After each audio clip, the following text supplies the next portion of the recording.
Hello and welcome to Ticker Climate. My name is Holly Stearns. It's great to have you tuning in. On Ticker Climate, we tackle the climate crisis facing our planet and we examine exactly what actions the governments and corporations need to take. Each week, we speak with key movers and shakers. My co-host, Scott Hamilton, is a climate change and energy expert. Scott is an author, researcher and policy advisor with a mission to tackle the big issues and accelerate climate change action. Scott, welcome. Great to have you. Hi Holly, terrific to be here for our first episode of Ticker Climate. Always, always. Now, firstly, let's head our news with David Attenborough. There's some breaking news about him. Can you just elaborate what's going on? Yeah, this is really exciting. So we've got the COP summit, which is the big climate change summit coming up in Glasgow in November this year, 6 months away, and Britain has just appointed David Attenborough as the people's advocate. So he's going to be out there advocating for all the people across the world, using all his powers of persuasion to make sure that we really succeed at this Glasgow conference, which is really important. I just love David Attenborough. Isn't he just the best ever? Everything about him is just such a person and such a role model to look up to as well, especially for you and I can imagine, definitely. Absolutely, and he's been doing these films since the 1950s, which is amazing. And I remember growing up and watching his films and watching his 100 Greatest Dives, which included the Great Barrier Reef in Australia.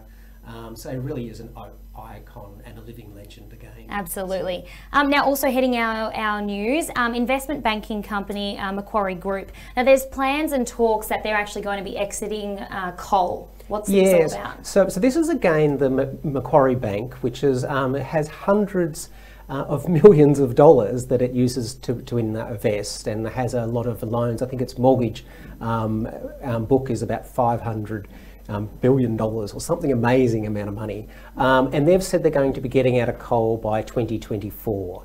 So which is really important because they're using their power of their finance to be able to say it is time for us to get out of coal. And they'll be putting on pressure on all the other companies and other investors to say you need to get out of coal as well. So that's what's going to be happening, and which is a big move. While we're on the subject of coal as well, there's also plans for Indonesia to start exiting coal as well. What's this all about too? Yeah, so this is really interesting because people think of some of our neighbours as not really being committed to taking action on climate change. But here's our biggest northern neighbour, which is hundreds of millions of people, is actually saying that they're going to put a moratorium on new coal plants. So if they're saying they're going to stop having new coal plants and they're going to be investing in cleaner things like solar and wind and all the renewable energy power.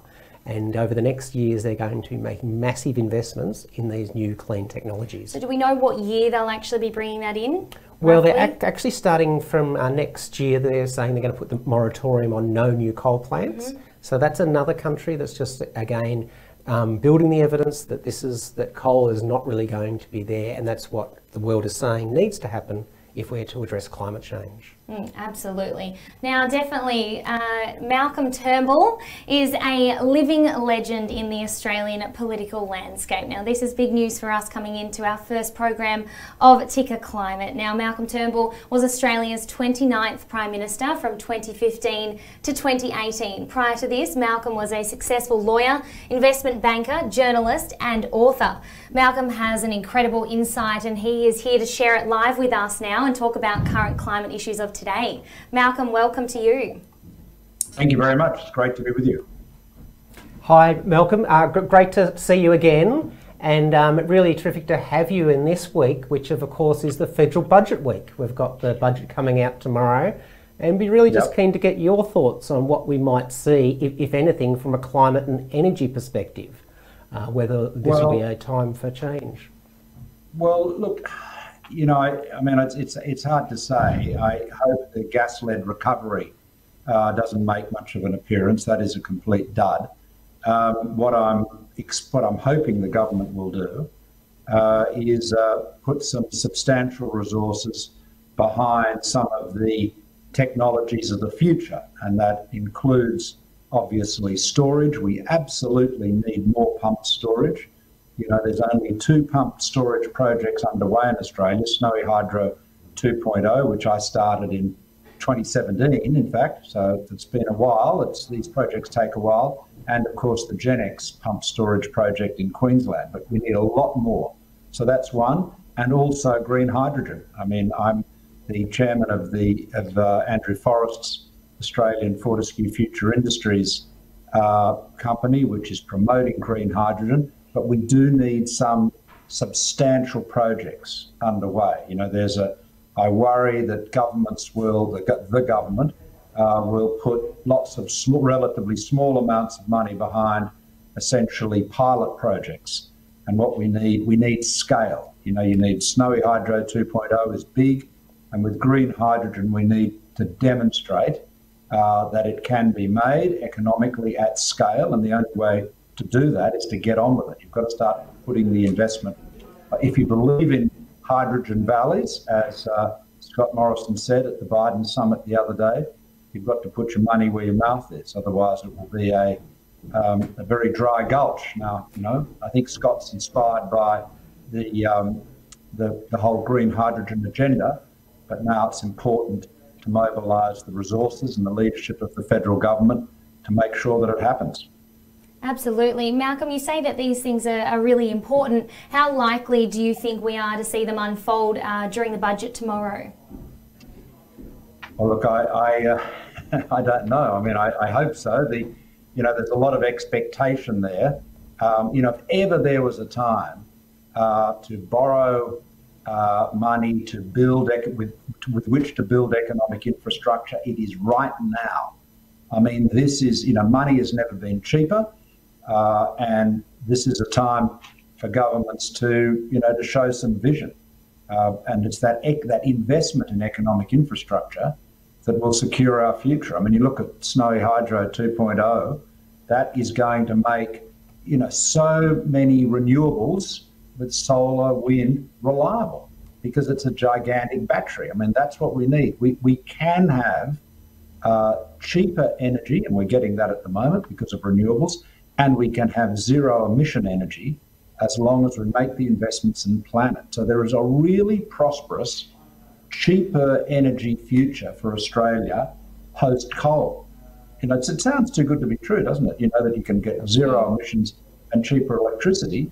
And it wasn't always true, but technology has come to the rescue. We've got the technologies to have cheaper electricity with zero emissions. But what we now need to do is really drive that. There's a lot of great work being done in Australia, particularly with solar, but we really need to accelerate. We can't get left behind.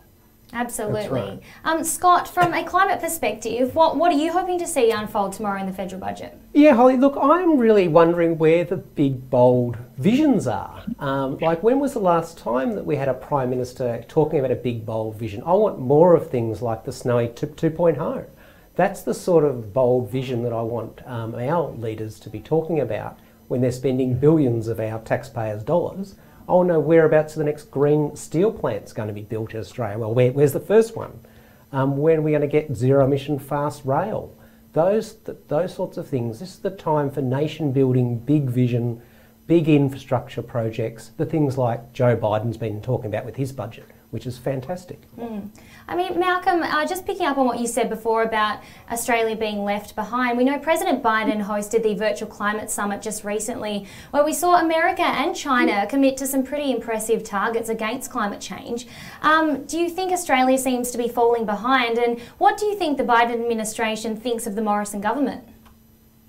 Well, Biden's administration believes Australia is dragging its feet and not doing nearly enough.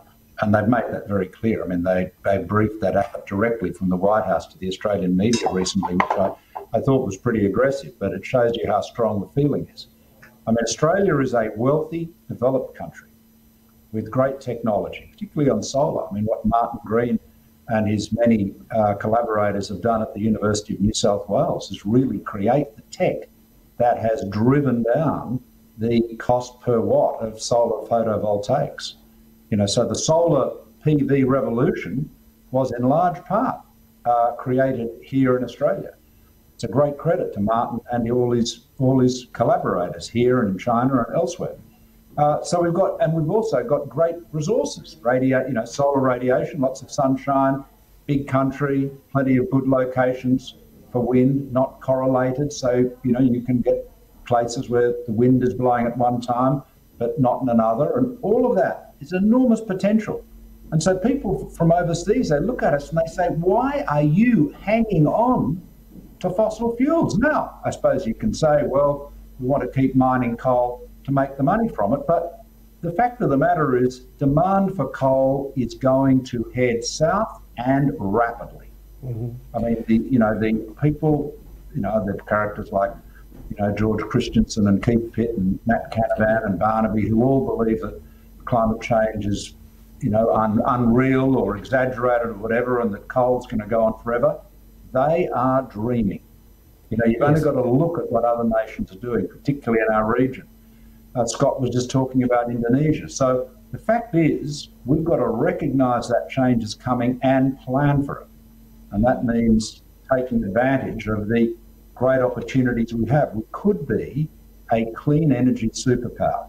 So that's the vision. That's the vision we want. Not, carrying on about gas-fired recovery. I mean, gosh, that was a bad idea.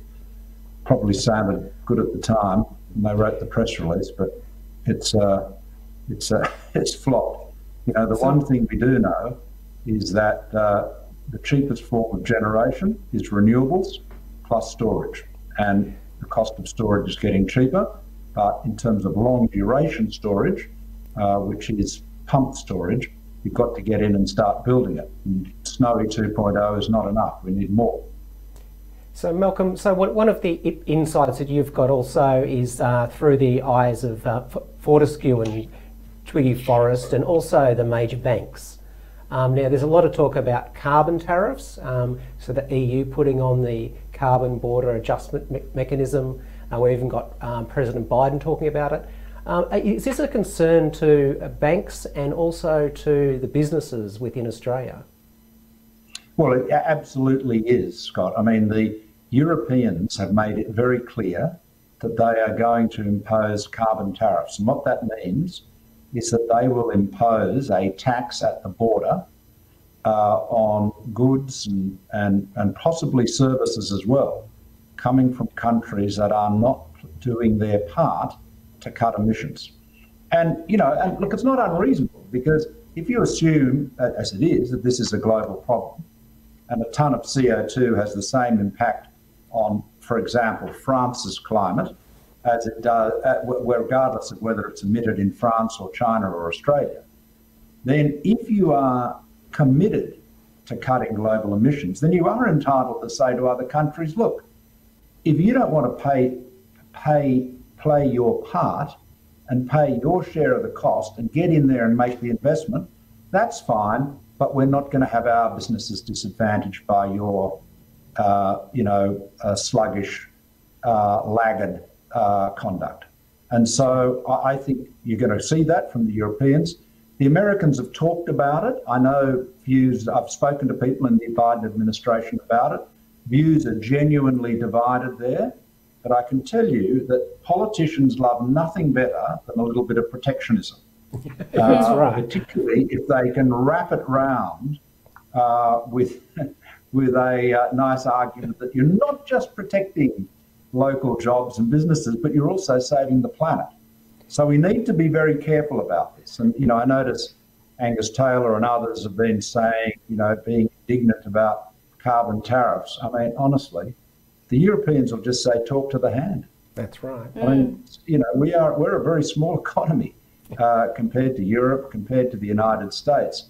And if they decide to really hook into this agenda and want to accelerate the ambition to cut emissions, and Australia is continuing to drag its feet and hanging down the back of the pack with Saudi Arabia and Russia, well, consequences will follow. And the reason, and of course, the reason people in the States and Europe are so baffled about us is they say there's virtually nowhere in the world that is more capable of taking advantage of the clean energy revolution than Australia. And, we can say, oh, well, we've got Rupert Murdoch and all the crazy politics and, right-wing nutjobs in politics and supported in the media. And it's really hard politically.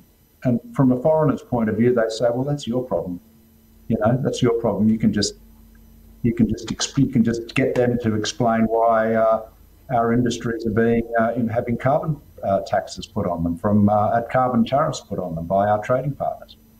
Absolutely. I mean, that is a point that, Scott, you always speak about, that Australia has so much potential. Malcolm, now you're speaking at the Smart Energy Conference this week, on Wednesday. Yep. Now, I've noticed the title of your speech is actually The Courage to Act, Planning for a Future Beyond Coal. Now, this is really exciting, but can you just elaborate what the core message is of your speech? Well, the core message is really just what I've just said, is that we can have cheap energy and clean energy. We can have both. We can have our cake and eat it too. But we've got to get on and tell the truth. We've got to plan for it. I mean, a classic case is the Hunter Valley, where Lucy and I have got grazing interests there. We've had for over 40 years. And the damage that has been done to that valley, that environment with open cut coal mining is incredible. The mines there are producing 100 million tonnes a year less than they are able to produce in their capacity. And that's because demand has not grown. Export demand has not grown. It's flat and now starting to decline. And it will not decline in a linear fashion. It will go down in big jumps over the years that follow. And that's how these transitions occur. So what we're saying is that rather than just chaotically willy-nilly approving new mines and expansions, which is what the National Party and the state government wants to do, they should pause new mine approvals and actually plan. That's what governments used to do. Governments should plan. That's what my government did all the time. We're always planning for the future and investing. So what the state government should be doing is they should pause, they should protect the existing jobs, plan for the future, in particular, protect the environment, protect all the other industries, horse breeding, agriculture, winemaking, tourism, and so forth, and then plan, above all, for the transition to a clean energy future, so that you do have, where you take advantage of all of that transmission infrastructure that goes into the Hunter, so that instead of the electrons that are being shipped out of the Hunter being generated from coal-fired power, they're generated from solar and wind and pump storage and batteries. All of that is possible if you actually plan it. But if you just, sit around lying to people and saying, "Oh, coal's going to be fine," the delusion that is going on at the moment. I mean, there's so much coal, as Scott knows, I'm sure, so much Australian coal at the moment in ships doing happy laps around the Chinese ports because the Chinese government won't let them unload. China is reducing its imports of coal from everybody and will reduce it much further, because as they reduce their consumption of coal, surprise, surprise, the coal that they will cut first is imported coal, because obviously the coal mining jobs they want to protect the longest are, wait for it, Chinese coal mining jobs. So, we've got our coal miners have got this, belief that somehow or other that Chinese demand, which has shrunk way down, is somehow or other going to reverse. I mean, do they read the press? Are they aware of what's going on? Apparently not. This is the problem. It's become, for the right wing of politics in Australia and its friends in the Murdoch media, coal has become a religion. So that you have to, look at the way Keith Pitt just recently vetoed a recommendation from the North Australia Infrastructure Fund to support a wind farm and a battery because he felt that the money should go to a coal-fired power station, apparently. And by the way, there isn't anyone in Australia that would build them. That's right. So it's a dream, a bad dream, a nightmare, I would say. So I noticed the last weekend you're on the campaign trail on the Hunter Valley by-election, Malcolm, which was great to see you out there. But I noticed that you've upset the Deputy Premier. Our farm, I was doing a few things to do, but I took the opportunity to support Kirsty O'Connell, who's the independent candidate in the Upper Hunter by-election, and a great candidate, and one who's who's really making the case for a responsible and rational approach to coal mining. She's not anti-coal. Yep. She believes that the community there deserve the respect of serious planning and not being lied to, which is what the Nats have been doing for years. Yeah, just on that, Malcolm, in regards to independent candidate Kirsty O'Connell. Now, you've mentioned that the Nationals are actually cozying up to the coal companies, to the detriment then to the farmers and the local people. What do you actually mean by this? Well, what I mean is the National. I mean, you've seen this. This is a common observation. The National Party has long ceased to put farmers first. They are basically advocates for the big mining companies, almost all of them foreign-owned, and the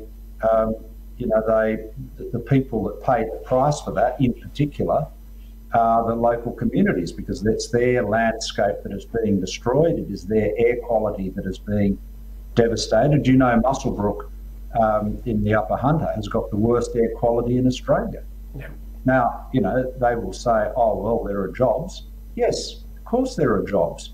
But if you cared about those miners' jobs, if you actually cared about the miners' jobs, which the Nationals do not, then the last thing you would be doing is willy-nilly approving expansions of new mines, because with demand flat, any new jobs in a new mine are only going to be at the expense of existing jobs in existing mines.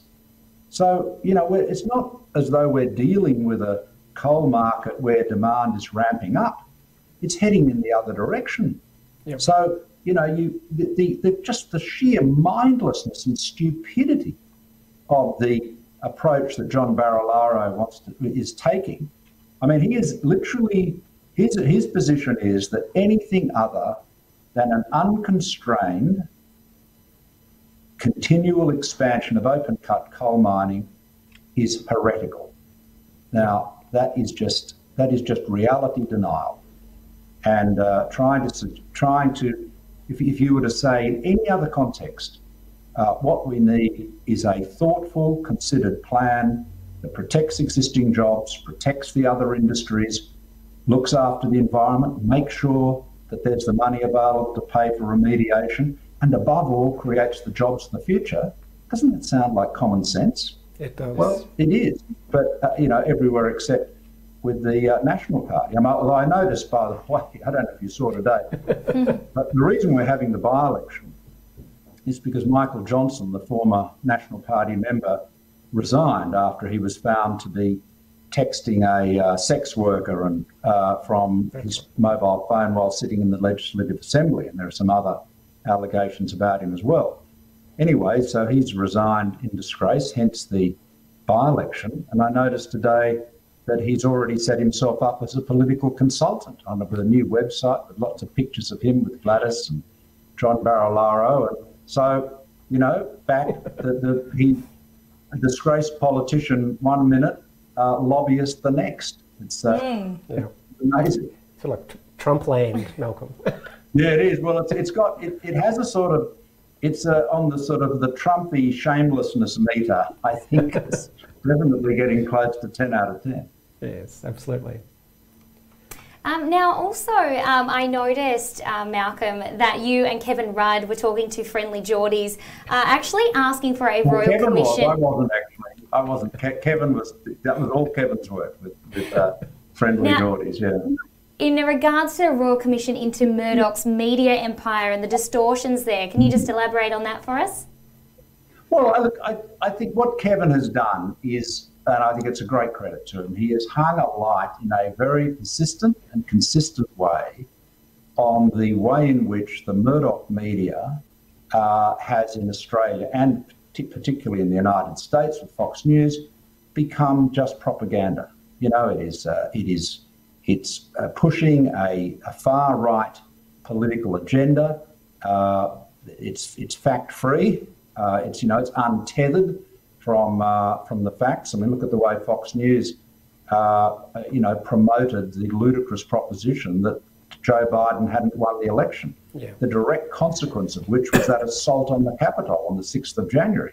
I haven't seen Rupert Murdoch and Lachlan Murdoch being investigated yet, but as a number of the people who've been accused of crimes on that day have been pleading in their defence that they were brainwashed by Fox News. Seriously. So anyway, in Australia, the worst thing they do, of course, is climate change denial. And you see they run vendettas. They don't like what Kevin and I have said about them, and so they hired or got Chris Kenny, who works for them, to do a sort of a rather pathetic hatchet job, quote, documentary, unquote, on Sky News. They regularly run vendettas against anyone who stands in their way, and they provide air cover and total lack of accountability for the people who they regard as their friends in politics. I mean, Murdoch has become a scourge to Australia. He's a threat to democracy. And if that sounds a wild thing to say, I attended the 6th of January 2021 when an armed mob, in large part incited and enabled by Murdoch's media, stormed the US Capitol, and had it not been for some good work by the police, may well have ended up doing what they said they wanted to do, which was hanging the Vice President or hanging Nancy Pelosi. I mean, the Republican Party in America and their friends in the media, like Murdoch's outlets, are desperately trying to pretend it didn't happen and resisting a proper inquiry. But this was a shocking event. This was an assault on the most important single democratic institution in the United States, the most important single democratic country in the world, and who enabled it, in large part, Rupert Murdoch. So, if our criticism sounds strong, I just say, just play the tape. Have a look at the 6th of January and ask yourself, is that the action, is that the consequence of people who wield power responsibly? The answer must be it is not. Yep. Absolutely. Now, you've obviously been the former Prime Minister of Australia from 2015 to 2018. I mean, this is the highest office in all of the land and is obviously a really powerful position. But how much power do you really have, and how did you personally handle the limits of that power?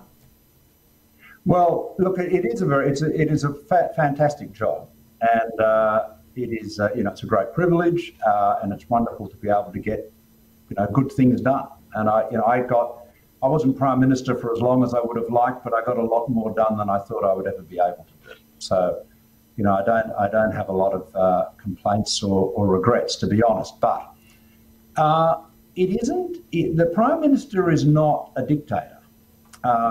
Different Prime Ministers, some Prime Ministers are more consultative than others. I ran a traditional cabinet government. I didn't try to run the whole government out of my office, which some PMs have done with mixed success, I should say. But, in our parliamentary system, you've obviously got to persuade your cabinet, you've got to persuade your party room, you've got to persuade the parliament. I mean, you might have a majority in the House of Representatives and your party room may be inclined to support you in what you want to do, but if you don't have a majority in the Senate, you've got to persuade people on the crossbench or the other side to support you. So our system it's not presidential, and it involves collaborating, conferring, compromising with people all the time. And a lot of people you see, particularly on social media, will criticise politicians for compromising. The fact is that's what Parliament's about. That's the whole point of parliaments. It is to bring people together with different views so that they can reach a consensus. Now, the only way they can reach that, obviously, is by a bit of give and take. Yeah. Malcolm, can I just go back a second there? Just clarify, you don't have any regrets about your time in Parliament? Well, I mean, I suppose I have some regrets, but I'm not saying I'm not lying awake at night, fretting about terrible mistakes I made. I mean, I'm sure I made plenty of mistakes, but I think, you know, by and large, I'm very proud of what I was able to do. As I say, I got a lot more done. You see me there with Donald Trump. I mean, I was able to, you know, cooperate with Donald Trump, which wasn't easy. I was able to ensure that we kept the refugee deal alive with Trump, which wasn't easy, and just as difficult, in fact, in many ways, was ensuring that he didn't impose steel and aluminium tariffs on Australia. So, you know, it's kept the Trans-Pacific Partnership alive, despite Donald walking out of it. So I got a lot done, and would have liked to have done more, but, you know, ultimately, politics, it's a rough business, so you can't, you have to recognise there's always plenty of people trying to tip you out. Just say, one of the things that Holly and I have been doing is reading your book, A Bigger Picture, Malcolm, which is a terrific read, by the way. Definitely. It's sort of got a warning in it, though, is one of the things. It sort of says that it's a great project, it's a great country, we've got great opportunities, but it says that this shouldn't be taken for granted. Could you tell us what is you meant by that? Well, what I mean is, we are, the Australian project has been an extraordinary success. You know, we are the most successful multicultural society in the world. That just in and of itself, to stop there, that is an incredible achievement. But, you know, if we allow, you know, hatred to manifest itself, if we allow discrimination, racism, religious prejudice, if we stop being respectful of each other, then we will put all that at peril. You know, we need, you know, the foundation of our success as a multicultural society is based on mutual respect, and we've got to make sure we maintain that. Absolutely. You know, in terms of our economy, we've got to, you know, make sure that we maintain high standards of training and education. We've got to make sure that we're competitive. We've got to make sure that we don't get left behind as some sort of Trumpian fossil fuel hugging, you know, backwater in the South Pacific, still wanting to, you know, burn coal when the rest of the world has moved on. You know, you've got to be competitive. You've got to be on the front foot. I mean, that's why I launched the National Innovation and Science Agenda. I know it's not fashionable to talk about innovation anymore in Canberra for reasons that escape me, but if you are not innovative, if you are not constantly seeking to do better and to be at the front of the pack, then you will fall behind. And you know, that's a place we can't afford to be. Absolutely. So one thing Scott and I were also speaking about is, when's your next book in the works then? Oh, gosh. Yeah, well, I'm not sure. I'm not sure. I've got a couple of things in sort of projects that are, they're fermenting, I would say. And that doesn't mean it's moonshine, but they're definitely, I'm thinking about them. But I'll come back on and talk about my next book when it's ready to go. We'd love that. Malcolm, I know obviously the federal budget is already planned and it's already going to be revealed tomorrow, but if you had some wise words to pass on to the Morrison government ahead of tomorrow, what would they be? Well, just focus on economic growth, and obviously all the things that go with that. That's not just, you know, a dry number. That means opportunity, equality of opportunity.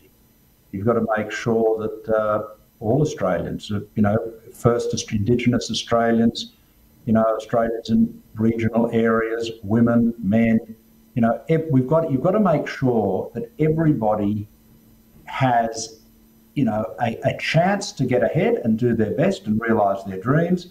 And if for whatever reason they fall behind, that there is a generous social welfare safety net to pick them up. You know, to look after them and get them back on their feet. I mean, that's, you know, so government is a fund. You've got to make sure the economy is going well, because that produces the wages and the, you know, the profits and the taxes that come back to government and enable us to pay for, you know, the Army, the Navy, the Air Force, the hospitals, the schools, the roads, all of those things. So there's a lot of things that you've got to do, but the the eye has, you've got to keep your eye on the prize, and that is on protecting and advancing this extraordinary Australian project of ours, the greatest, most successful multicultural society in the world. We've got to be confident, innovative. We've got to believe in ourselves. We've got to be open to the world and not frightened of it. And we've got to be prepared to compete. So, there's a lot of negativity in politics, and a lot of people, particularly, well, I'm certainly on the right of politics, perhaps more than the left, but let's say on both sides, play up to negativity. I'm a positive person. I think you've got to frame this budget as a positive one, and in terms of the future, with all of its perils and risks, focus on the upside. It's always better to be glass half full than glass half empty. Absolutely. Malcolm, thank you so much for your time. I know Scott and I have both loved speaking with you, so thank you so much for taking the time to come on Ticker. Good luck with Ticker Climate in particular. Thank you very much, Malcolm. Thank you so much, Malcolm. Thank you. See you care. soon. Bye-bye. Bye. Former Prime Minister Malcolm Turnbull there. And that's all we have time for today on our first Ticker Climate Show. We thank Malcolm Turnbull very much for taking the time to come on here. And of course to my co-host Scott Hamilton, always a pleasure speaking with you. We'll see you next week. See you, Holly. Thank you very much.